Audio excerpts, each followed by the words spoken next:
नमस्कार दोस्तों, teaching with Shivam में आप सभी का हार्दिक स्वागत है। हिंदी टॉप क्वेश्चंस 30 और 31 अगस्त को जो यूपी पुलिस का एग्जाम होगा में आने वाले प्रश्न, इससे बाहर हिंदी में कुछ भी नहीं आएगा। 34 से 35 नंबर आपके इसी क्लास से पक्के। आइए देखते हैं। यह है भाई समश्रुति भिन्नार्थक शब्द। समश्रुति भिन्नार्थक शब्द अगर हम बात करें भाई अब्ज, तो अब्ज का क्या होता है? कमल। और अब्द कहें तो अब्द का हो जाएगा बादल। अब्ज कमल और अब्द हो जाएगा बादल। अवर अवर का होता है निम्न और अपर का होता है अन्य। आदि आदि पे दा पे छोटी की मात्रा तो हो जाएगा आरंभ और दा पे बड़ी की मात्रा तो हो जाएगा कुशल।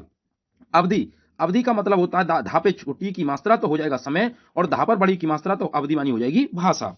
आधि धा पे छोटी की मात्रा तो हो जाएगा मानसिक कष्ट और धा पे बड़ी की मात्रा आधि आदि मानी हो जाएगा भाग। सुनने में एक जैसी लेकिन अर्थ इनका अलग अलग। बसन बसन मानी होती है वस्त्र और व्यसन मानी होती है बुरी आदत। यहां से एक शब्द आपको अवश्य मिलेगा समश्रुति भिन्नार्थक शब्द से। आइए आगे देखते हैं। अगला है पर्यायवाची शब्द। अब पर्यायवाची शब्द की बात करें तो नैसर्गिक। नैसर्गिक का पर्यायवाची क्या होता है? स्वाभाविक, स्वाभाविक, प्राकृतिक या कुदरती। स्वाभाविक, प्राकृतिक या कुदरती। निमिष निमिष का पर्यायवाची शब्द क्या है? क्षण या पल। क्षण और पल। जंगल जंगल के पर्यायवाची शब्द कौन कौन सी हैं? तो कांतार है, विपिन है, कानन है, अरण्य है और वन है। ये किसके हैं? जंगल के। गंगा के आपसे पूछ ले तो गंगा के हो जाएंगे जानवी, जानवी, त्रिपथगा और सुरसरी। ये आपको याद रखना है, जानवी वाला भाई।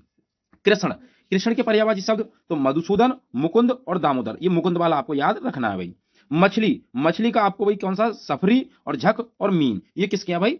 मछली के हैं। सफरी, झक और मीन। ये झक वाला और सफरी वाला ये दोनों आपको याद रखनी है, मछली के। इसी क्लास से भाई आपको पर्यायवाची शब्द एक अवश्य मिलेगा 30 और 31 अगस्त को जो परीक्षा होगी यूपी पुलिस की। आइए देखते हैं। अगला है वर्णमाला। अब हम वर्णमाला की बात करें तो वर्णमाला के अंदर होती हैं अग्रस्वर। अग्रस्वर कौन कौन सी होती हैं? तो छोटी ई, बड़ी ई और ए और आय, ये क्या होती हैं? अग्रस्वर के अंदर आती हैं। ये आपको याद रखना है। अग्रस्वर छोटी ई, बड़ी ई और ए और आय अग्रस्वर। और मध्य स्वर में आता है आ। मध्य स्वर में क्या आता है? आ। पस्त स्वर आपसे पूछ ले तो अग्रस्वर और मध्य स्वर को छोड़कर जो बचे वो सब क्या होती हैं भैया? पस्त स्वर होती हैं। बड़ा आ, छोटा ऊ, बड़ा ऊ, ओ, औ और आ, ये है आ। आगत स्वर है ये। क्या है भाई? आगत स्वर। तो ये आपको याद रखनी है। पश्च स्वर में ये आती हैं, मध्य स्वर में आ आता है, अग्र स्वर में छोटी ई, बड़ी ई और ए और आई आती हैं। किसमें? अग्र स्वर में।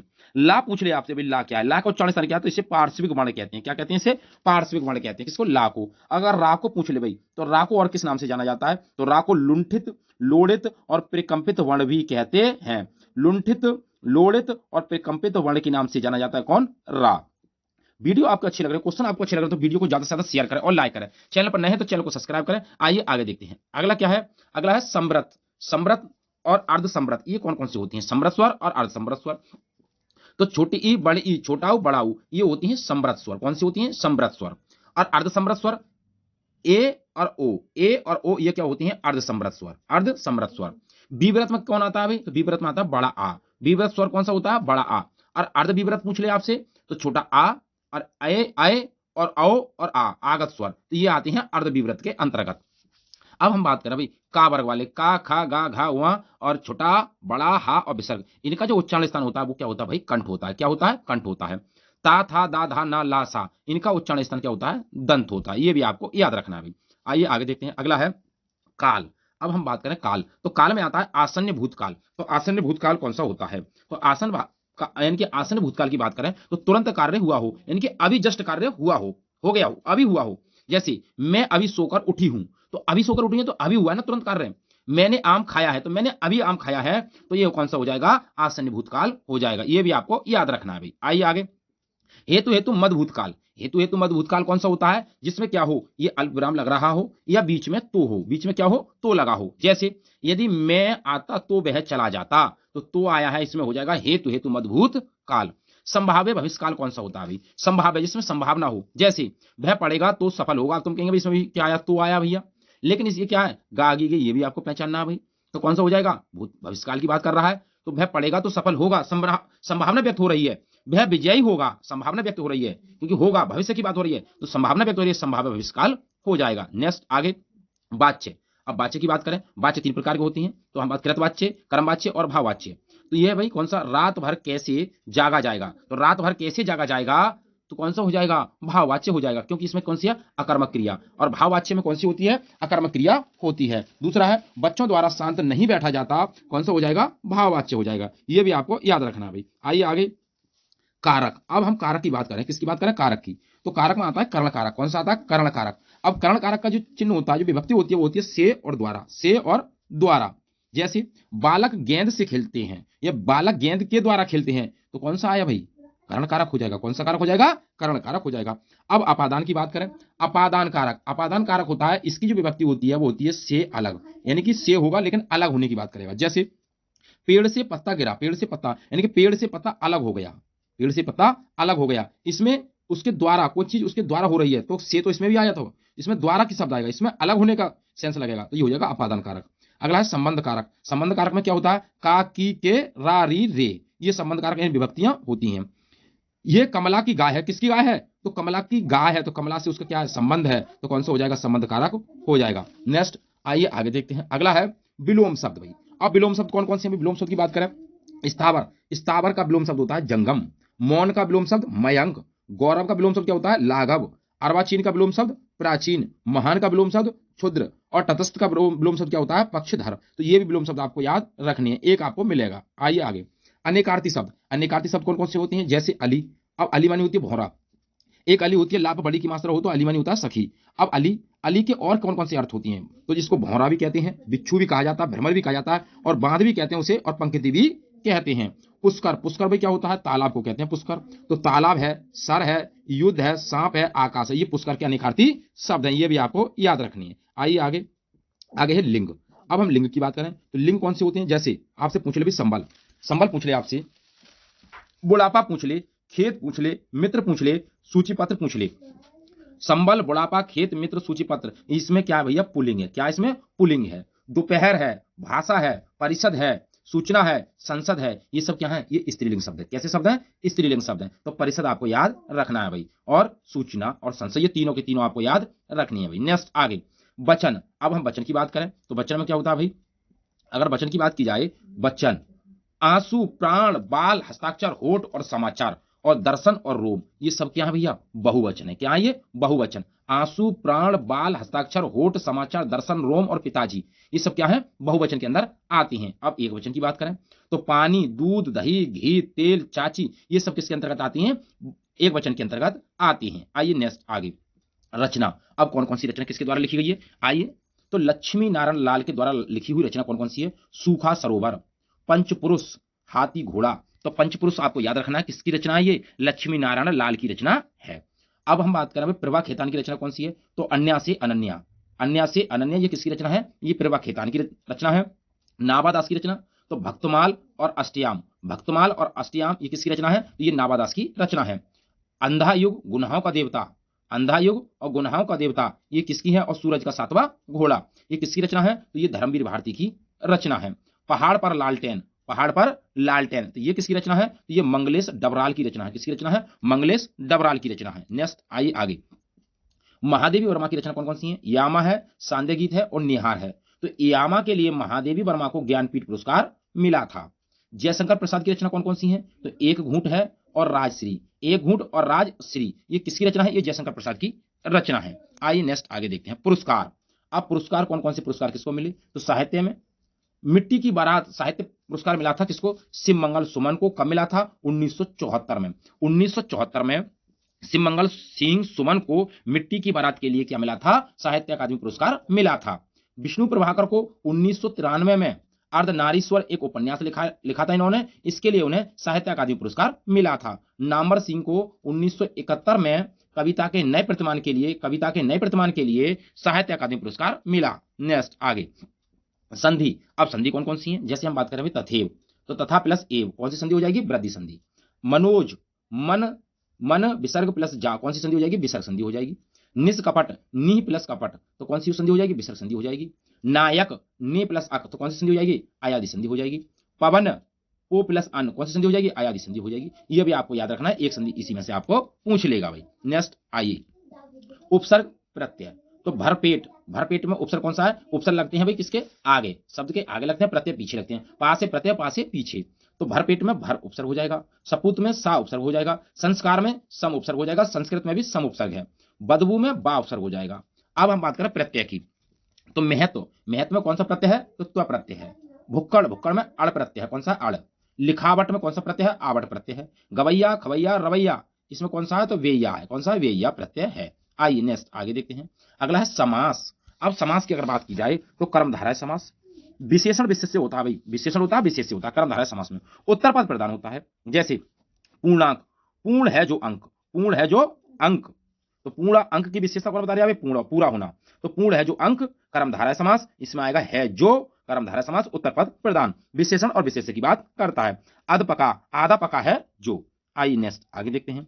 अगला है अव्यवहाई समास। अव्यवहाई समास में क्या होता है भाई, पूर्व पद प्रदान होता है, उपसर्ग इसमें लगा होता है, या एक ही अक्षर की पुनरावृत्ति बार बार होती है, यानी कि एक ही शब्द की पुनरावृत्ति क्या होती है, बार बार होती है। जैसे आजन्म, आजन्म क्या बनेगा, आ प्लस जन्म का क्या बनेगा, आजन्म, तो आ क्या इसमें भी उपसर्ग है, जन्म से लेकर। जैसे हाथों हाथ, रातों रात, तो ये किसके उदाहरण है, ये अव्ययी भाव के समास के उदाहरण है। तत्पुरुष समास में क्या होता है, उत्तर पद प्रदान होता है, उत्तर पद प्रदान किसमें होता है, तत्पुरुष समास के अंदर होता है। कारक विभक्ति का लोप होता है इसमें, जैसे धर्म ग्रंथ, तो धर्म का ग्रंथ, तो काकी के संबंध में पूछ ले तो आ गए तो संबंध तत्पुरुष समास हो जाएगा, वैसे पूछे तो तत्पुरुष समास है इसमें। आइए नेक्स्ट आगे। अगला है लोकोक्ति, लोकोक्ति और मुहावरे।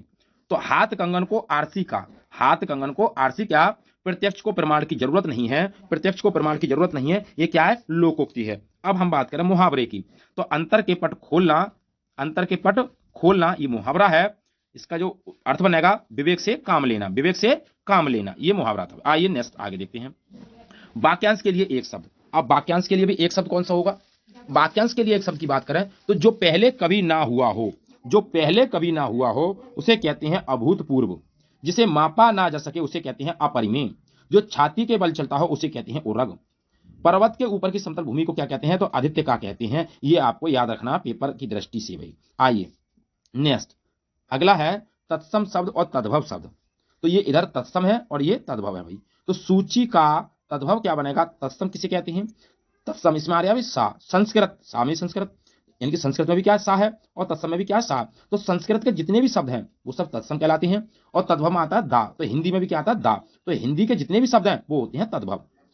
तो हास्य का तद्भव क्या होगा, हंसी, संधि का क्या होगा, सेंध, कदली का क्या होगा, केला, और गृहिणी का तद्भव क्या होगा, घरनी, और पूपालिका का क्या होगा, पूड़ी, क्या होगा, पूड़ी, और ऋतु का क्या बनेगा तद्भव, ऋतु, और केवट का क्या बनेगा, केवट, और गोधूम का क्या बनेगा, गेहूं। तो ये से तत्सम और तद्भव। आइए नेक्स्ट, अगर कॉन्सेप्ट आपका क्लियर ना हो तो हमारी वीडियो है तत्सम और तद्भव के नाम से प्ले लिस्ट में, तो हिंदी की प्ले लिस्ट पर जाएं और उस वीडियो को देखें, आपका कॉन्सेप्ट क्लियर हो जाएगा। आइए आगे चलते हैं। अगला है विराम चिन्ह, तो विराम चिन्हों की बात करें, इधर नाम है इधर चिन्ह है, तो पूर्ण विराम या विराम किसे कहते हैं, तो ये लगा हुआ होता है इसे कहते हैं पूर्ण विराम। अर्धविराम क्या होता है, तो अर्धविराम ये होता है इस टाइप का, तो इसे कहते हैं अर्धविराम। अल्पविराम क्या होता है, अल्पविराम केवल एक लगाया जाता है अल्पविराम। प्रश्नवाचक चिन्ह क्या होता है, तो ये प्रश्नवाचक चिन्ह होता है। विस्मयादि बोधक की बात करें तो ये विस्मयादि बोधक का चिन्ह होता है। उद्धरण चिन्ह की बात करें तो क्या होता है, 66 99 होता है, 66 और 99 इसे कहते हैं इन्वर्टेड कॉमा, 66 और 99। योजक चिन्ह क्या होता है, तो योजक चिन्ह इस टाइप का होता है, ये योजक चिन्ह है भाई। निर्देशक डैश पूछ ले तो ये थोड़ा बड़ा होता है भाई, निर्देशक डैश। कोष्टक आपसे पूछ ले तो ये कोष्टक होता है भाई, ये कोष्टक होता है। हंसपद त्रुटि बोधक पूछ ले आपसे तो ये हंसपद होता है, ये कोई भी शब्द लिखते समय कोई छूट जाए तो ये हंसपद लगाते हैं। रेखांकन, रेखांकन अधोरेखा क्या होती है, तो ये नीचे की साइड में होती है योजक चिन्ह की तरह। लाघव चिन्ह किसे कहते हैं, तो ये लाघव चिन्ह होता है जीरो टाइप का। लोप चिन्ह किसे कहते हैं, तो बार बार डैश डैश ये कर देते हैं, इसे कहते हैं लोप चिन्ह। तो एक चिन्ह आपसे अवश्य पूछेगा यहाँ से, तो एक क्वेश्चन आपका यहाँ से क्लियर हो जाएगा। आइए नेक्स्ट आगे। अगला है रस। अब रस की बात करें तो श्रृंगार रस का जो स्थायी भाव है वो क्या है, रति या प्रेम। एक प्रश्न आपसे यहाँ से पूछेगा, बचेगा नहीं। हास्य रस का स्थायी भाव पूछ ले तो हास हो जाएगा, करुण रस का स्थायी भाव पूछ ले तो शोक हो जाएगा, वीर रस का उत्साही भाव आपसे पूछ ले तो उत्साह या साहस हो जाएगा, और रोध रस का स्थायी भाव आपसे पूछ ले तो क्या हो जाएगा, क्रोध हो जाएगा। भयानक रस का स्थायी भाव भय हो जाएगा, बीभत्स रस का स्थायी भाव आपसे पूछ ले तो जुगुप्सा या घृणा हो जाएगा, और अद्भुत रस का स्थायी भाव क्या है, तो विस्मय और आश्चर्य है। शांत रस का स्थायी भाव क्या, सम या निर्वेद है, और वात्सल्य का स्थायी भाव क्या है, तो वात्सल्य का हो जाएगा वात्सल्य या रति, यानी कि छोटे बच्चे के प्रति प्रेम होना। और भक्ति रस जो है उसका भाई क्या है स्थायी भाव, उसका हो जाएगा अनुराग, क्या हो जाएगा, अनुराग। एक क्वेश्चन आपसे यहां से पूछेगा। अगला है छंद, एक क्वेश्चन यहां से पूछेगा भाई। तो छंद की अगर बात करें तो होती है सम्मात्रिक छंद। सम्मात्रिक छंद कौन कौन से होते हैं, तो चौपाई है, रोला है, गीतिका है, हर गीतिका है, आला, ये होती हैं सममात्रिक छंद। तो चौपाई में कितनी मात्रा होती हैं? 16 मात्राएं होती हैं। रोला में कितनी मात्रा होती हैं? तो 24 मात्राएं होती हैं। गीतिका में 26 मात्राएं। तो हरि गीतिका 2 शब्द बढ़ गए, हा और रा, यानी गीतिका और हरि गीतिका। तो गीतिका में 2 शब्द बढ़े तो 2 मात्रा बढ़ा दें तो हो जाएंगी 28 मात्राएं। आला, आला में कितनी मात्रा होती है? तो आला में होती है भैया 31 मात्राएं। अब हम बात करें भाई अर्ध सम्मात्रिक छंद कौन कौन सी होती हैं। तो बरवे, बरवे, दोहा, सोरठा और उल्लाला, बरवे, दोहा, सोरठा और उल्लाला, ये अर्ध सम्मात्रिक छंद होते हैं। इसमें विषम और सम्मात्राएं होती हैं। कौन कौन सी? तो बरवे में विषम मात्राएं 12-12 होती हैं और सम मात्रा इसमें 7 होती हैं। दोहा में पूछ ले विषम मात्राएं तो 13-13 और सम मात्रा पूछ ले संपदों में, समचरणों में तो 11-11। सोठा में बात करें दोहा का उल्टा हो जाएगा। अगर विषम मात्रा आपसे पूछ ले तो 11 हो जाएंगी और सम मात्रा पूछ ले तो 13-13 हो जाएंगी। और उल्लाला की बात करें विषम मात्रा तो 15 हो जाएंगी, सम मात्रा आपसे पूछ ले तो 13 हो जाएंगी। तो ये एक क्वेश्चन आपका यहां से क्लियर हो जाएगा भाई। अब हम बात करें विषम मात्रिक छंद कौन कौन से होती हैं। तो कुंडलिया है और छप्पे। कुंडलिया और छप्पे क्या होती है? विषम मात्रिक छंद है। कुंडलिया कैसे बनता है? तो एक दोहा लिख लो और एक रोला लिख लो, उसके बाद क्या बन जाएगा? वो कुंडलिया बन जाएगा। छप्पे कैसे लिखा जाता है भाई? तो एक रोला लिख लें और एक उल्लाला लिख लें तो क्या बन जाएगा? छप्पे बन जाएगा। उम्मीद करता हूं ये आपकी समझ में भली भांति आ चुका होगा। आइए आगे देखते हैं। अगला है शब्दालंकार। अब शब्दालंकार कौन कौन सी होती हैं? तो शब्दालंकार की बात करें आप एग्जाम की दृष्टि से, वैसे तो बहुत होती है शब्दालंकार, तो हम बात करें यमक, श्लेष, अनुप्रास और वक्रोक्ति। तो आपको 2 याद रखने हैं, अनुप्रास वाला और यमक वाला, बस। अब अर्थालंकार कौन कौन सी? उपमा, रूपक और उत्प्रेक्षा, ये तो आपको तीनों रखने हैं। आइए देखते हैं एक एक को। तो अब हम बात करें, ये भी आपको याद रखना है भाई। अगर शब्दालंकार कौन कौन से? यमक, श्लेष, अनुप्रास और वक्रोक्ति। अर्थां पूछ ले तो उपमा, रूपक और उत्प्रेक्षा। आइए नेक्स्ट, आइए आगे देखते हैं। अगला है अलंकार। अब अलंकार, अनुप्रास अलंकार। अनुप्रास अलंकार क्या होता है? तो अनुप्रास अलंकार के अंतर्गत वर्णों की आवृत्ति बार बार होती है, यानी कि एक ही वर्ण कई बार रिपीट होता है। जैसे चरर, मरर, खुल गए, अरर, रब, स्फुटों। तो रा रा रा रा रा कई बार रिपीट हो रहा है, तो यहां पर कौन सा अलंकार है? अनुप्रास अलंकार हो जाएगा। उपमा अलंकार कौन सा होता है? तो सी, सा, से, सदृश्य, समान, जैसा, ज्यों, ऐसे शब्द आ जाएं तो समझ जाना यहां पे उपमा अलंकार है। जैसे सागर सा गंभीर हृदय हो, गिरी सा ऊंचा हो जिसका मन, तो सा आ गया भैया, तो कौन सा हो जाएगा? उपमा अलंकार हो जाएगा। नेक्स्ट आगे, रूपक अलंकार। अब रूपक अलंकार कौन सा होता है? रूपक अलंकार की बात करें तो उपमेय में उपमान का आरोप होता है। तो उपमेय में उपमान का आरोप होता है और इसकी पहचान क्या है भाई? योजक चिन्ह लगा होगा। रूपक अलंकार के अंदर क्या होगा? योजक चिन्ह लगा होगा, ये भी आपको याद रखना है। योजक चिन्ह हो और उसमें भी सीसा सी हो तो कौन सा हो जाएगा? उपमा अलंकार हो जाएगा। और केवल योजक चिन्ह हो तो रूपक अलंकार हो जाएगा। जैसे बीती विभावरी जाग रही, अंबर पनघट में डुबो रही, तारा घट ऊषा नागरी। अब जरा देखें, योजक चिन्ह है, योजक चिन्ह है, कौन सा हो जाएगा? अर्थ लिखाना आए ना आए, उपमेय उपमान पता पड़े ना पड़े, रूपक अलंकार हो जाएगा। कौन सा अलंकार हो जाएगा? रूपक अलंकार हो जाएगा। आइए, उत्प्रेक्षा अलंकार कौन सा होता है?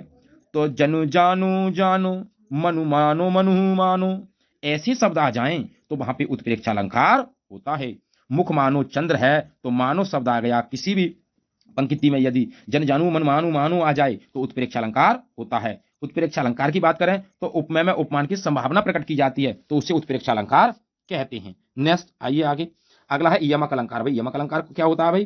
तो यमक अलंकार की बात करें तो काली घटा का घमंड घटा, काली घटा का घमंड घटा, तो इसमें भाई क्या होगा? यमक अलंकार में एक शब्द अधिक बार आएगा लेकिन अर्थ उसका क्या होगा? अलग अलग होगा। क्या होगा? अलग अलग होगा। काली घटा का घमंड घटा, तो घटा 2 बार हो गया, घटा 2 बार हो गया। एक तो काली घटा थी और उसका घमंड नीचे हो गया। 3 बेर खाती थी वे 3 बेर खाती है, तो 3 बेर 3 बेर, तो भैया इसमें क्या होगा? ऐसे शब्द जो एक से अधिक बार आए लेकिन अर्थ क्या हो उसका? अलग अलग हो, तो वहां पे कौन सा अलंकार होता है? यमक अलंकार होता है। तो उम्मीद करता हूं दोस्तों वीडियो आपको अच्छी लगी होगी। वीडियो आपको अच्छी लगी हो तो वीडियो को ज्यादा से ज्यादा शेयर करें और लाइक करें, तो चैनल को सब्सक्राइब करें। यदि वीडियो के कमेंट बॉक्स में ये भी बताएं कि आप किस पर वीडियो चाहते हैं। ऑल द बेस्ट, थैंक्स, जय हिंद, जय भारत।